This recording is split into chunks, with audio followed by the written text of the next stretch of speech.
In this video I show how to make the router tenon jig. I mean how to cut the hole in the marquetry board to guide the router.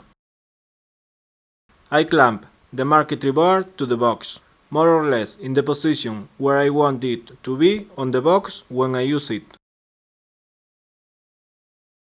I draw the contour of my workpiece on the marquetry board.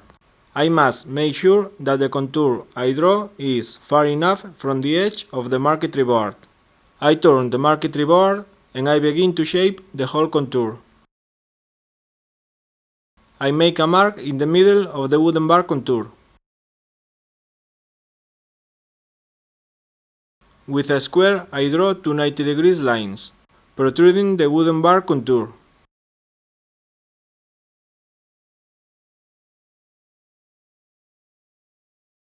To shape the hole, first I need to draw the profile of the tenon I want to route.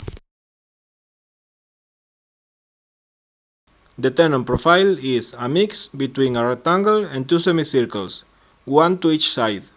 The radius of the semicircles is equal to the radius of the router bit I will use to route the mortises. The length of the long sides of the rectangle depends on the width I want to give to my tenon. I want my tenons to be 28 mm width. The length of the long sides of the rectangle is equal to the width of the tenon minus 2 times the radius of the router bit I will use to route the mortises. The diameter of the router bit I will use to cut the mortises is a bit bigger than 13 mm. I will use 13 to make my calculations.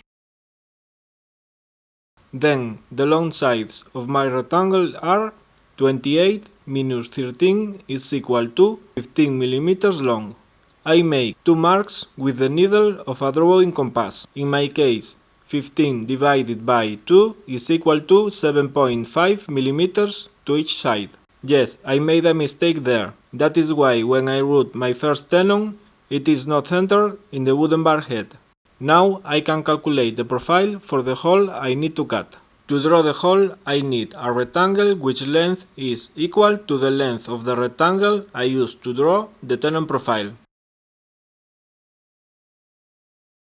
The semicircles I need to complete the whole profile have a radius equal to router bit radius I will use for the mortises, plus router bit radius I will use for the tenon, plus the radius of my router bit guide bush. I measure the diameter of my router guide bush. I use the same bit for the mortise and for the tenon.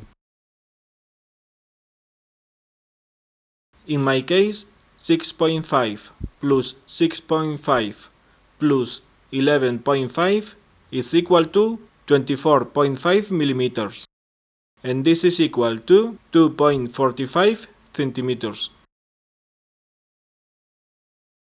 With the drawing compass, I take the 2.45 centimeters measurement.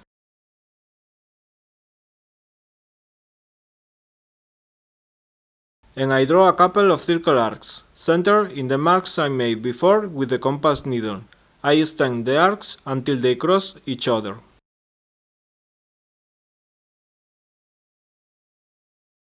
And I join the arcs with tangent lines.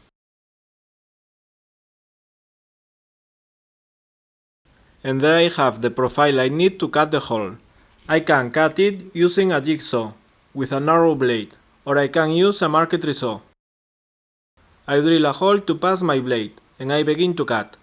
I prefer the marquetry saw. I try to cut near the line, but without cutting on it.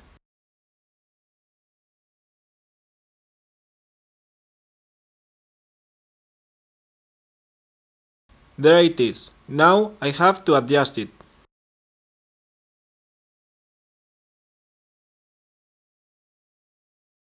I draw two lines to join the middle of the opposite sides of my wooden bar head.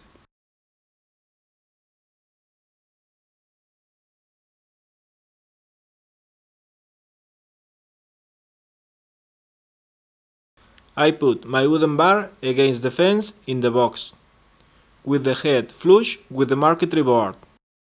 and I clamp it. I align the lines in the wooden bar head with the lines in the marquetry board.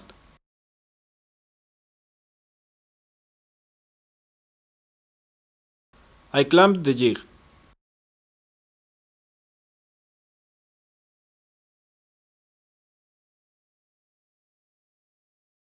And I screw it to the box.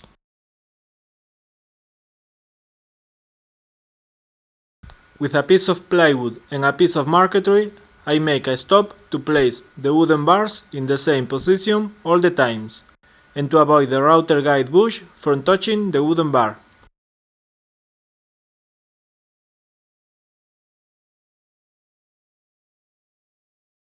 I install the router guide bush.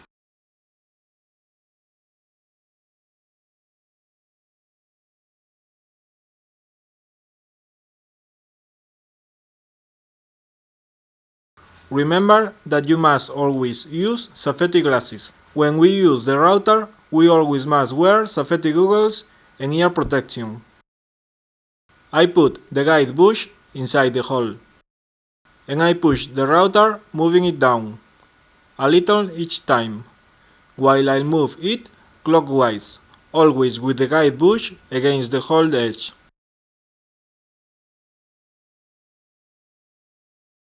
Those are the unrouted corners I talk about in my blog. You can find the link in the information below this video. As you can see, that is not a good tenon. The thickness is less than it should be, and the distance from the tenon to one of the long sides is bigger than to the other side. For the moment, I can't forget the tenon width. With a file, I widen the hole in the place corresponding to the bigger distance between the tenon and the side of the wooden bar. I file just a bit, no more than 1 mm. I route another tenon. I check the distances, and I file again if necessary. I continue until I have a center tenon that has the tenon thickness I need. I always file in the side where the distance from the tenon to the long edge is bigger. If you watch the video again, you will notice that I round down the diameter measurements. I was trying to make the hole smaller than it should be, to adjust it later with the file. If the hole we make is too big, we cannot fix it. Now I measure the distance between the tenon and the short edge of the wooden bar, and I file the hole in the place corresponding to the bigger distance. I route another tenon, and I repeat the process until I have a center tenon with the width I want. And after a few attempts, I obtain a tenon that perfectly fits in the mortise. And with some patience, I file and reshape the hole until I have a very nice tenon. The key is to keep the thickness of the tenon equal to the diameter of the router bit I will use to route the mortises. In the next video I will show how to make the mortise tenon jig. Thanks for watching. If you don't want to lose the next videos, remember that you can subscribe to my channel.